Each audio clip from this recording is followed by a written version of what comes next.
जो इस क्लास में हम लोग सॉल्व करेंगे एनसीईआरटी के एक्सरसाइज 7.2 का क्वेश्चन नंबर 7।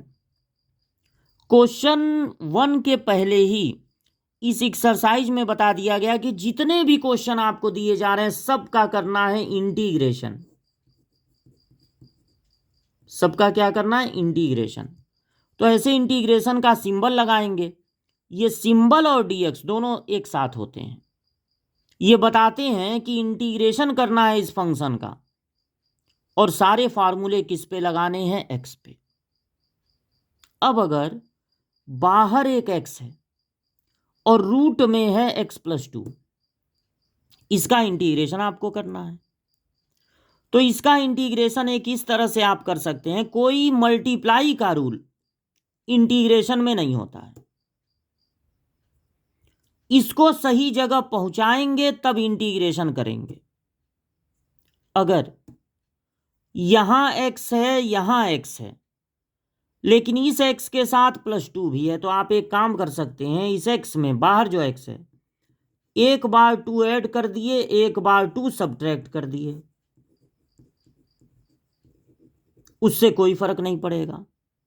अब एक बार इसका मल्टीप्लाई x+2 में कर दिए,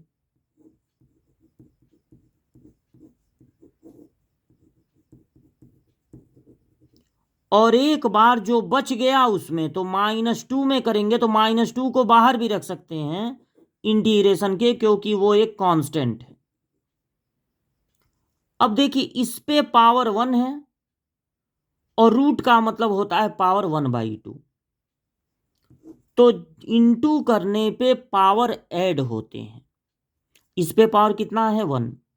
इस पे पावर कितना है? 1/2। तो इंटू करने पे जब पावर ऐड होगा तो 1 में 1/2 ऐड होगा, हो जाएगा 3/2। एक क्वेश्चन ये हो गया। और -2 अलग अलग इसका मल्टीप्लाई किए हैं, अलग अलग इंटीग्रेशन कर रहे हैं। x+2 पे यहां पावर क्या है? 1/2। अब अगर अंदर x है, उस पे कोई पावर है, ये x है, पावर है कोई, तो x के लिए बना हुआ फॉर्मूला तब भी काम करेगा जब x में कोई कांस्टेंट ऐड या सब्ट्रैक्ट हो। तो यहां पर वो x के पावर वाला फार्मूला ही लगेगा, पावर 1 बढ़ा देंगे और उसी से डिवाइड कर देंगे, -2 नोट करेंगे। इसका भी पावर 1 बढ़ा देंगे +1 और उसी से डिवाइड कर देंगे, और सारा इंटीग्रेशन हो गया तो एक कांस्टेंट ऐड कर देंगे c। इस x+2 पे पावर होगा 5/2, और यहां भी 5/2 होगा तो 2 चला जाएगा ऊपर, -2। इस x+2 पे पावर हो जाएगा ऐड करके 3/2, और 3/2 नीचे भी होगा यहां भी, तो 2 चला जाएगा ऊपर, +c। अब इसको लिख देंगे 2 2 जा 4, ये हो जाएगा आंसर। इस क्वेश्चन को आप इस तरह भी लगा सकते थे, एक दूसरा तरीका भी बता दे रहे हैं। मान लीजिए बाहर x है और रूट में x+2 है। मल्टीप्लाई का कोई रूल इंटीग्रेशन में होता नहीं है, तो आप क्या किए, ये जो थोड़ा कॉम्प्लिकेटेड था रूट में x+2, इसको सपोज कर लिए t।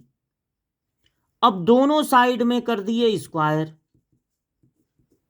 तो यहां पर हो गया t²। इंटीग्रेशन में जब भी किसी पार्ट को कोई और वेरिएबल सपोज करते हैं, तो अब हमारा काम होता है कि ये वेरिएबल जो पहले था वो ना रहे, अब हर जगह t आ जाए और dx भी बदल जाए dt में। इसलिए सपोज जब करते हैं तो सपोज करने के बाद डिफरेंशिएशन करते हैं ताकि dx को बदल सकें dt में। तो x का डिफरेंशिएशन dx होगा x के रिस्पेक्ट में, या 1 होगा और इधर dx लिख देंगे। कांस्टेंट का डिफरेंशिएशन होगा 0, तो यहां पर हो गया dx। और इसका डिफरेंशिएशन कैसे होगा? पावर से इंटू पावर 1 कम, इधर t है तो dt।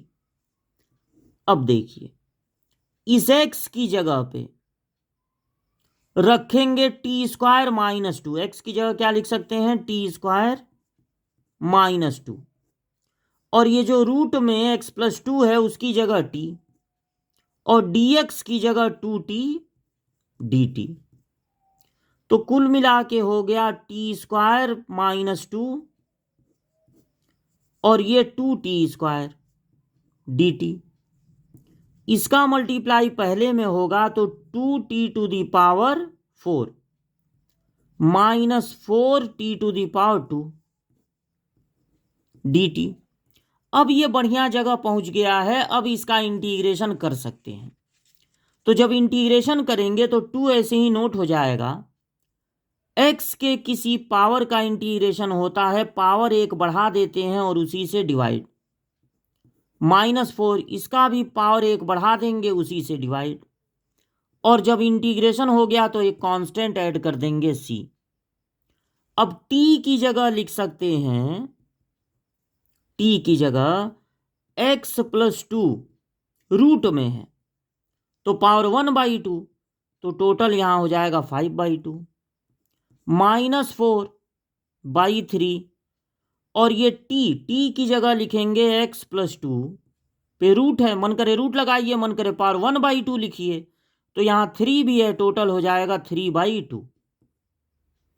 तो इस तरह से सब्स्टिट्यूशन से t सपोज करके भी इस क्वेश्चन को लगा सकते हैं, बिना t सपोज किए भी लगा सकते हैं। दोनों बार आपको सेम आंसर ही मिल रहा है। देखिए, तो एक तरीका ये है, एक तरीका ये है।